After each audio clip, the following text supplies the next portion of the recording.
निर्गमन अध्याय 3। मोशे का आह्वान। मोशे अपने ससुर मिद्यान के पुरोहित यित्रो की भेड़ बकरियां चराते हुए निर्जन क्षेत्र में पश्चिम में परमेश्वर के पर्वत होरेब पर पहुंच गए। वहां उन झाड़ियों के बीच में से आग की लौ में यहोवा के दूत ने उनको दर्शन दिया। उन्होंने देखा कि झाड़ी जल रही थी पर भस्म नहीं होती। इसलिए मोशे ने सोचा, मैं जाकर जलती हुई झाड़ी को देखूं कि झाड़ी जलकर भस्म क्यों नहीं होती। जब यहोवा ने यह देखा कि मोशे यह देखने आगे बढ़ रहे हैं, परमेश्वर ने उस झाड़ी से उन्हें बुलाया, मोशे, मोशे। उन्होंने उत्तर दिया, कहिए प्रभु। यहोवा ने कहा, पास ना आओ, अपनी पैरों से जूते उतार दो, क्योंकि यह स्थान जिस पर तुम खड़े हो पवित्र है। यहोवा ने यह कहा, मैं ही तुम्हारे पूर्वजों के पिता अर्थात अब्राहम का, इसहाक तथा याकूब का परमेश्वर हूँ। यह सुन मोशे ने अपना मुंह छिपा लिया, क्योंकि वह परमेश्वर की ओर देखने से डरता था। यहोवा परमेश्वर ने मोशे से कहा, मिस्र देश में मेरे लोगों की हालत मैंने देखी है। उनके कष्ट कर मेहनत कराने वालों के कारण उनका रोना मैंने सुना है और उनके कष्ट को जानता हूँ। इसलिए अब मैं उन्हें मिस्रियों के अधिकार से छुड़ाने उतर आया हूँ, ताकि उन्हें उस देश से निकालकर एक उत्तम देश में ले जाऊं, जहाँ दूध एवं मधु बहता है, जो कनानियों, हित्तियों, अमोरियों, परिज्जियों, हिव्वियों तथा यबूसियों का देश है। अब सुन लो, इस्राएलियों की प्रार्थना मुझ तक पहुंची है। इसके अलावा मिस्रियों द्वारा उन पर किए जा रहे अत्याचार भी मैंने देख लिए हैं। इसलिए अब मैं तुम्हें फरो के पास भेजूंगा कि तुम मेरी प्रजा इस्राएलियों को मिस्र देश से निकाल लाओ। किंतु मोशे ने परमेश्वर से कहा, मैं कौन हूँ जो फरो के पास जाऊं और इस्राएलियों को मिस्र देश से निकालूं। किंतु परमेश्वर ने मोशे से कहा, मैं तुम्हारे साथ साथ रहूंगा तथा इस बात का सबूत स्वयं मैं हूँ।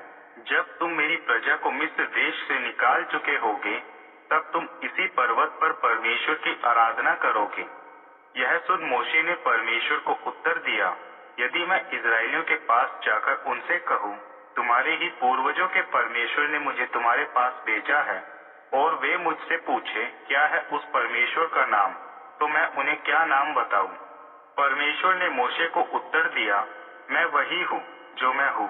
परमेश्वर ने आगे यह कहा, तुम्हें इस्राएलियों से यह कहना होगा, जिसका नाम मैं हूँ है, उन्हीं ने मुझे भेजा है। फिर परमेश्वर ने मोशे से कहा, तुम इस्राएलियों से यह कहना, यहोवा तुम्हारे पूर्वजों के परमेश्वर अब्राहम, इसहाक तथा याकूब के परमेश्वर ही ने मुझे तुम्हारे पास भेजा है। यही मेरा स्थिर नाम है।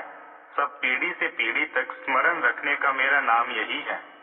अब तुम जाओ और इस्राएलियों से कहो, यहोवा परमेश्वर जो तुम्हारे पूर्वजों के परमेश्वर अब्राहम, इसहाक तथा याकूब के परमेश्वर, जो मुझ पर प्रकट हुए और मुझसे कहा कि मैंने तुम पर नजर रखी है और मिस्र देश में तुम्हारे साथ जो कुछ किया गया है उसको मैंने देखा है।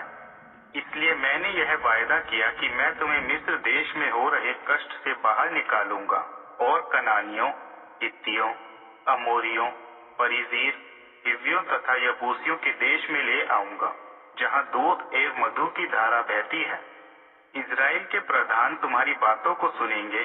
तब तुम इस्राएल के प्रधानों के साथ मिस्र देश के राजा के सामने जाना और उससे कहना कि यहोवा जो इब्रियों के परमेश्वर है हम पर प्रकट हुए हैं।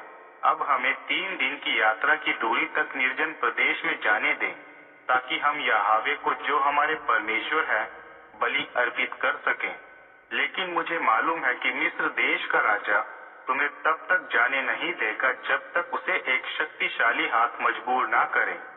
इसलिए मैं अब अपना हाथ बढ़ाकर मिस्र देश में अलग अलग तरीकों के चमत्कारी कार्य करके उन पर वार करूंगा, तभी वे तुम्हें जाने देंगे। मैं अपनी इस प्रजा को मिस्रियों से अनुग्रहित करवाऊंगा। जब तुम वहां से निकलोगे तुम खाली हाथ ना निकलोगे। हर एक इब्री स्त्री अपने पास रह रहे मिस्री पड़ोसी स्त्री से सोने चांदी के जेवर तथा वस्त्र मांगकर अपने पुत्र पुत्रियों को पहना दे। इस प्रकार तुम मिस्रियों को लूट लेना।